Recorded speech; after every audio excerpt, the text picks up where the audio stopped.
Hello and welcome to this 261 Fearless Empowerment Talk.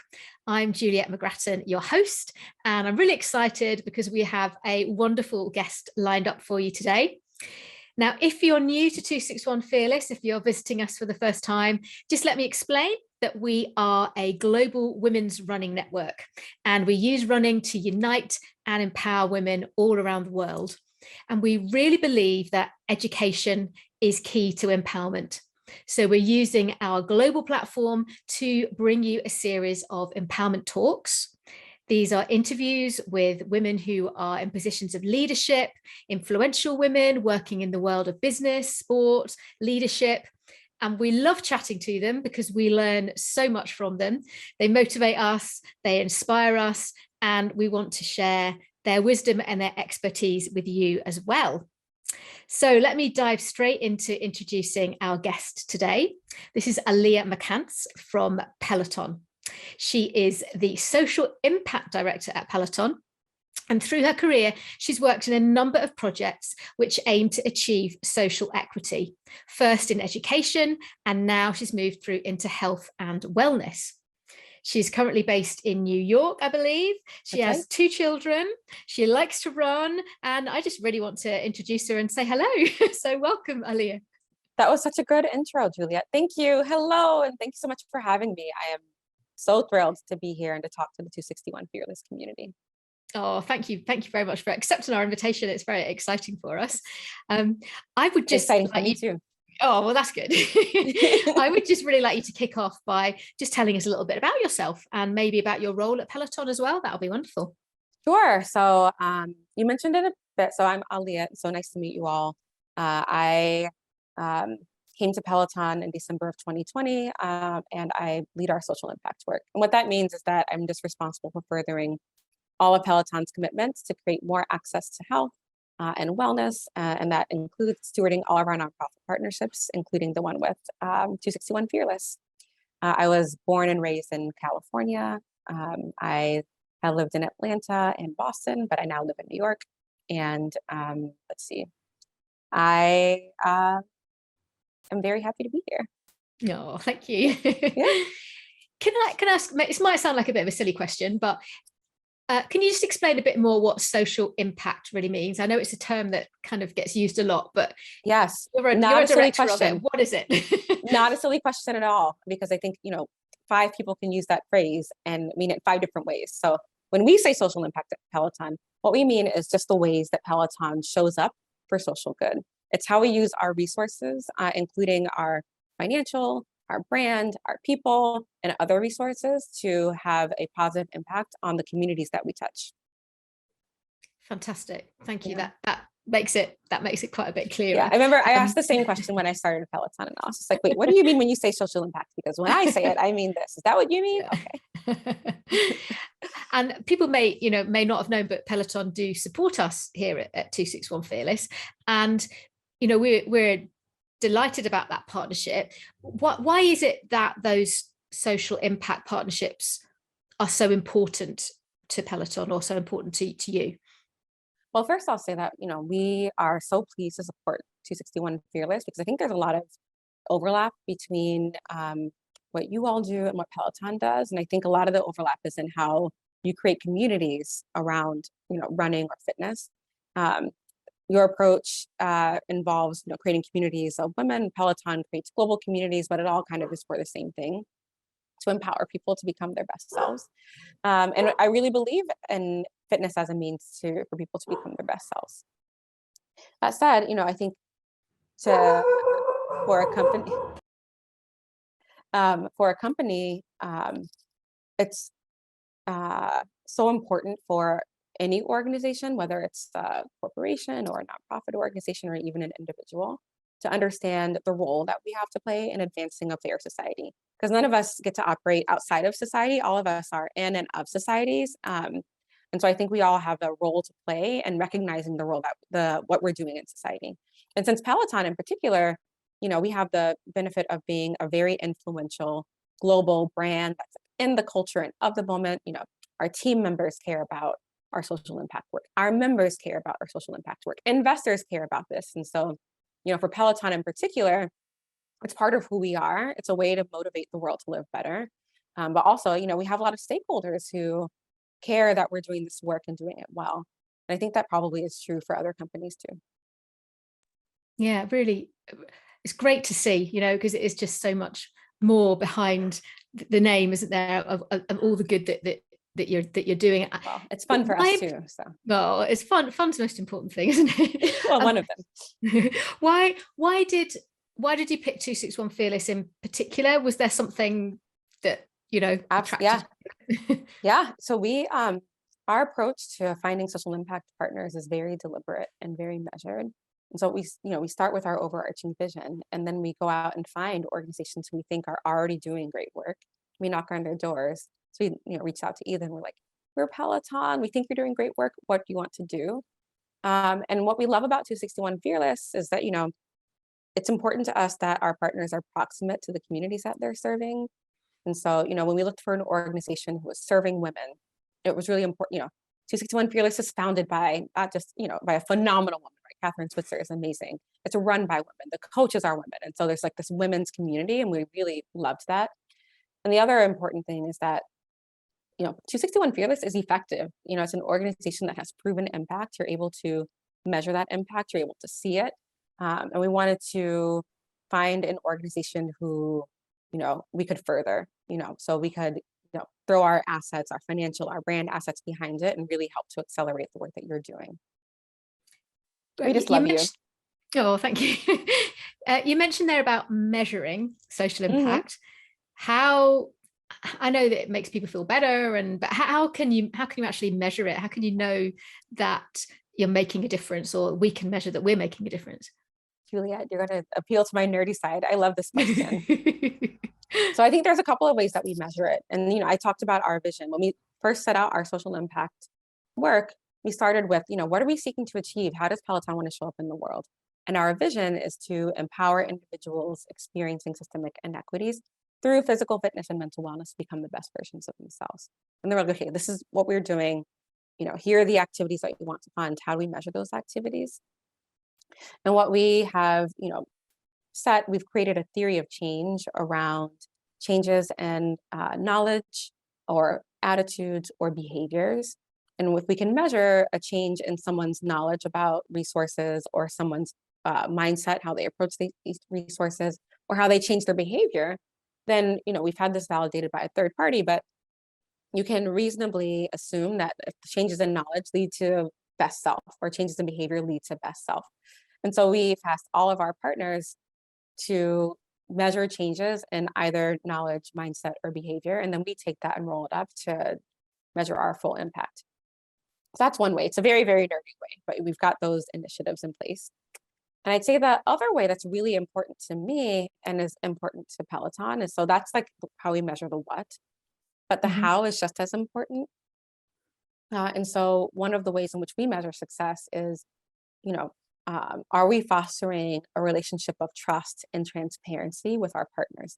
Do they want to partner with Peloton? Are we a good actor? Because, there's a lot of, unfortunately, instances of corporations kind of coming in and having like what I would call like an extractive relationship with the nonprofit, where it's like, I'm going to give you some money, but then you're going to give me like brand impressions, and like, that's not how we move. We really do want to become, side by side partners with 261 Fearless and all of our social impact partners. And so I think because of that, we seek people who are, they're fun to work with. And I would say Edith and the 261 Fearless team has been just a joy to work with over the last now year and a half. That's good to hear. We measure it by the what and the how. That's really helpful. Do you sound really passionate about this whole topic and social justice, which is great, because I am too. I'm just wondering what drives you to want to reach sort of social equity? Yeah, I mean, it's so much a part of who I am now. It's been so ingrained in who I am that it's not any one thing. I think it's just a firm belief that our societies have been structured in ways that are fundamentally unfair for some people, and that all of us has a responsibility. I feel responsible for doing what I can to make it more fair, to give more access to opportunity, And I feel that very passionately. And so I wouldn't say it's any one thing. I will say that, my work as an educator helps to fuel it. When I became a parent, when I became a mom, it helped to ground it. Um, I want the world to deserve my kids and all of our kids. And so I think that feels like a grounding mechanism, but social justice has really been a part of, I didn't know that's what it was. It's been a part of how I've moved for most of my life. Mm-hmm. Maybe a value that you had deep seated, but it didn't have a name. Yes, precisely. How about your childhood? Was it there growing up? Were there particular role models that you had that helped to instill that value in you? Oh, another good question. I would say I think that I'm a naturally curious person about people, and I draw a lot of inspiration from lots of sources. So there's not one role model. There are probably hundreds. I'll say that my parents obviously instilled values of perseverance and resilience and possibility in me. Um, my coaches, my gymnastics and then my running coaches, they taught me resilience, my own resilience and the resilience of community. Um, College professors who just opened up my world, college and graduate professors.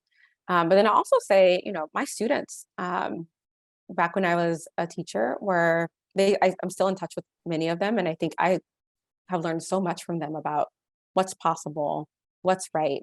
And I draw a lot of inspiration from them. My own children, I think, are incredible teachers. Watching them grow has been a gift, and I learn from them. But then, there are people who I've never met and, may never meet, and I would consider them role models as well. So people like Diane Nash, Septima Clark, and then of course Beyonce, because We've all Beyonce, got the same one. I think, everyone's role model is Beyonce. We all need a little bit of that. I need a little bit of Beyonce in our Everybody lives, needs a little bit of Beyonce in our lives, I think. And I tell my kids that she's my best friend in my head.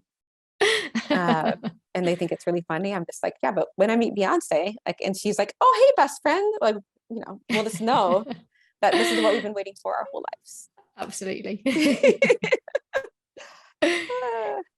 That's great. Can we switch slightly? And can I ask you about running? Because obviously we love running at 261 Fearless. I'm just wondering if you mentioned running coaches and things there. Is running something you've always done? When did you start?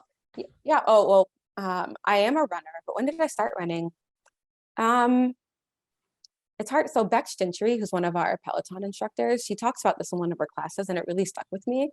And she said that if you ever watch children, almost as soon as they can walk, they start running. And for a child, it's like much more natural to run somewhere than it is to walk. And so running is like a natural human behavior for many of us. And then the world teaches us that we need to walk places, that it's better to slow down. But, I like to think that I've been running for all of my life. I did formal running in middle and high school. I was a track runner and a cross country champion. And then I went to college and I stopped, and I did not do any running for I'd say almost a decade, over a decade. And then during the pandemic and before I started working at Peloton, but with the help of Peloton, I rediscovered running as a means for caring for myself. And it was and has been just life-changing to have that form of activity and form of movement as a way to support myself. So Now I try to get one in. I try to get a few miles in, if I can, every week. But my preference would be to run a few miles a day, and then do my longer runs on the weekends. Yeah, it's so helpful. I mean, like you say, it is transformative, and yes, it's hard to explain that sometimes to somebody who hasn't done it. And we've tried to bring women into running who maybe had bad experiences with running through school, and convince them you honestly please just try. You just have to keep putting one foot in front of the other, just one foot in front of the other. You don't have to be fast. I'm not a fast runner, but I love running. What's it taught you about yourself? One word that comes to mind is resilience. I think I ran a half marathon last year, and the experience of running my first half marathon truly was transformative, to use your word, for me.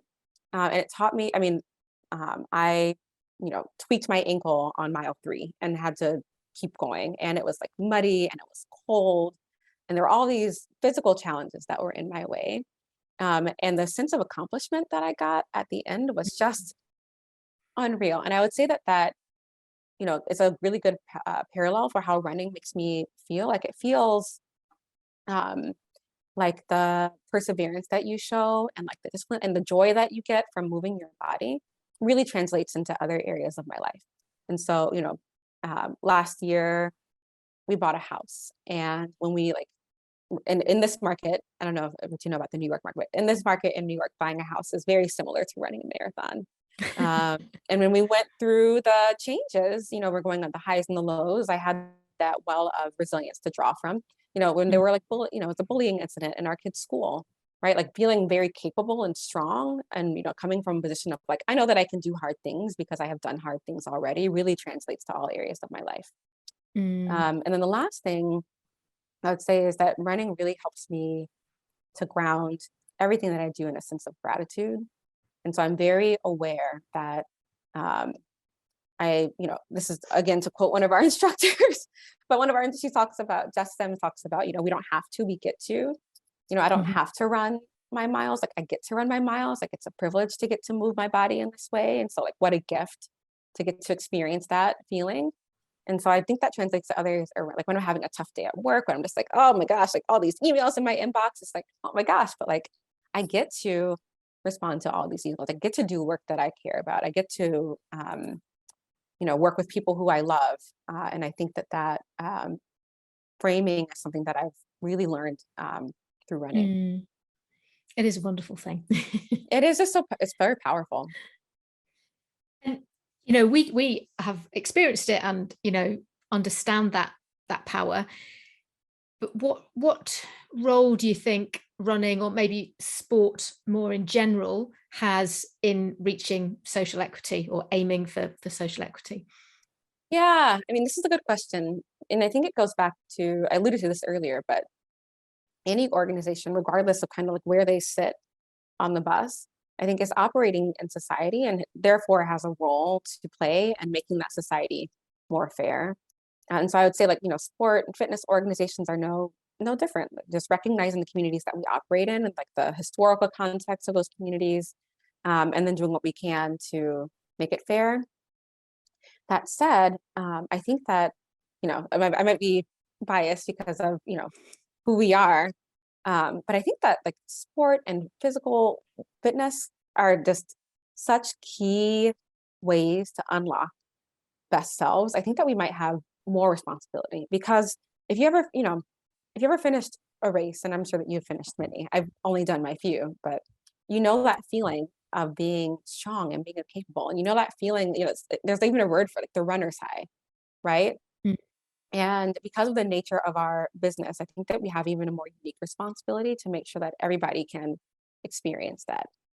So whether it's, how you look or how you present or where you live, like making sure that everybody has access to that feeling, I think is maybe an even more unique responsibility to sport and fitness orgs.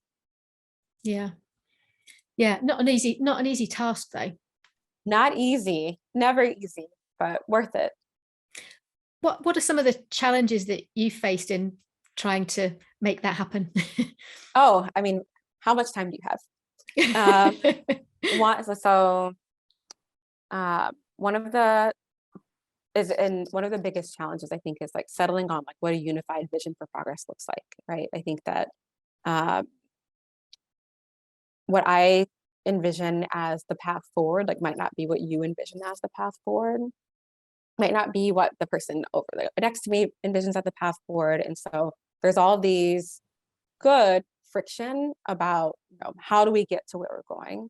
That's one. And then the other one is that social justice it can be very fraught. There are lots and lots of feelings attached to it because we feel it so deeply. It's deeply connected to our identities and how we show up in the world and how we perceive ourselves as a person.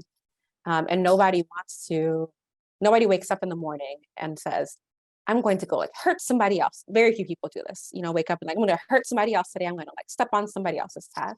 And yet we do. And so I think when we enter into conversations with grace and with an understanding of what the long-term goal is, it just helps to bring down the temperature a lot so that we can have those conversations about the path forward and then move together. But I'd say like the biggest challenges are just time and focus and, being able to offer and receive grace because we have quite a lot of work to do. Absolutely, definitely. And with our kind of rose-tinted spectacles on, how would you like the world to be? Or I'm thinking you've got 2 children, and you want to create a world for them. What would be your main things that you would hope for? I mean, I don't think this is a rose. I feel it very clearly. I think that all children are born with just like unlimited possibility, like they come into the world and they have all of these, they could be or become and contribute anything, right? And then what the world can do is like it places like barriers and blockers in their way, right? And so as they age, they learn in order to exist in a society, you can't do these things because you're Black, or it's going to be harder for you to do these things because you're a woman, or because you're gay, like the world has to look like this for you. And then we sort of chip away at those possibilities. And my goal is for my kids to feel safe and secure and like reaching all their unlimited possibility. I want the world to enable that for them, and not just for them, but for all of us. I want all of us to feel completely empowered to become our best selves and for the world to be set up like that. And I want them to be happy, right? And fully liberated and fully self-actualized. And I see everything that I've done in my career, whether it's working at Peloton, whether it's working in education, is in service of creating that world. And we might not get there in my lifetime, and that's okay. But if I leave us a little bit closer than I found us, then I will be satisfied. Martin Luther King Jr. used to call it the beloved community.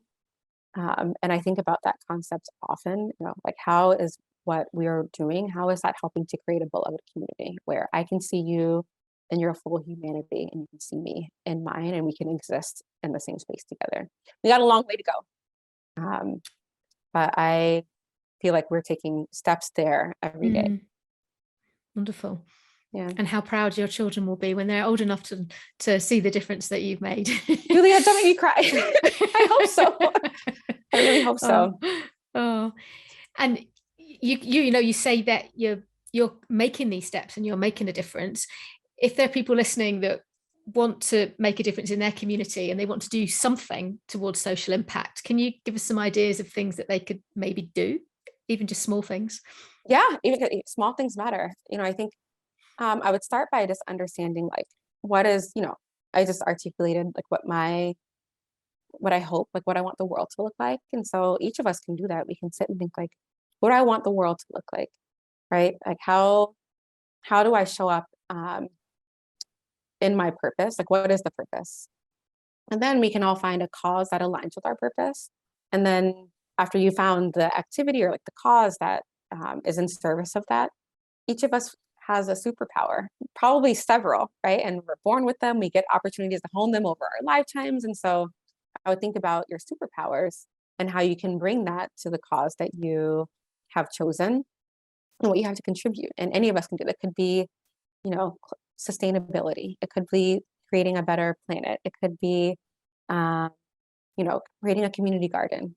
It could be starting a running group in your neighborhood. It could be delivering groceries to your elders who maybe can't get to the grocery store as often. Whatever that is, I think that each of us can contribute something to creating the kind of world that we want. Absolutely, definitely. Lots to think about here, isn't there? There is so much. It's quite profound, some of it. And if someone's watching who is in the workplace, maybe like, you've got this role at Peloton, and they're maybe a small business or a big business, whatever, but they're thinking, could we start with a social impact project at work? What would be a good direction to go? Do you have any tips or advice? Well, I'll maybe speak from two lenses. One, like if you are in a position to like lead a business and you're setting purpose, I'd say the path to walk is pretty similar. It's like, what's your purpose? Then how can you show up in service of that purpose? And then the strategy will flow from there. So if you're an employee, and let's say that you're not on the social impact team, or like you're not the CEO, right? Like if maybe you're like, working in a retail store, right? How can you show up? Now I'd say, one, get active in your company's engagement initiatives, right? So if there's volunteerism, volunteer through your company, or if it's an ERG, like be active in your ERGs. If there's not an ERG, start it. And the second thing I would say is like, if you're, watching this and you're in the workplace, look for other people who are change makers in the ways that you want to be a change maker, and start to be able to build your community, because we are, we really are communal beings. I think the pandemic taught us many things, but one of the things that it taught us was that our communities are very important to us. And so create your communities, because we're stronger, we're stronger together than we are when we're alone. And I think all of us can do that no matter where we sit in an organization. Fantastic. And like you say, all those small things that we can all do. And all those small things add up, right? Small things matter, big things matter, small things matter. But I think we're at a really unique moment in our, I'd say like our global political history, right? Like the moment that we're in coming out of the pandemic, hopefully, is a very unique. And I think we have such a unique opportunity to create some big shifts for equity. And I think we've already taken a number of steps. But right now it's about making sure that we're laying the foundation such that those steps can be protected through 5 years, 10 years, 20 years of change. And I think that the energy that people have around seeing the world operate more fairly and better is really inspiring. So I'm excited to see what happens. Oh, very excited. Thank you. Thank you so much for your passion and your drive and your desire to make the world a better place, but also for your commitment and support of 261 Fearless as we try to do our bit in the world as well. So we're really grateful. It is such a gift to get to work with 261 Fearless and the work that you do. And it's really my pleasure and Peloton's honor to get to support you all. Thank you. And thank you so much for joining me today for this empowerment talk. Thank you for having me. Thank you. Bye. Bye.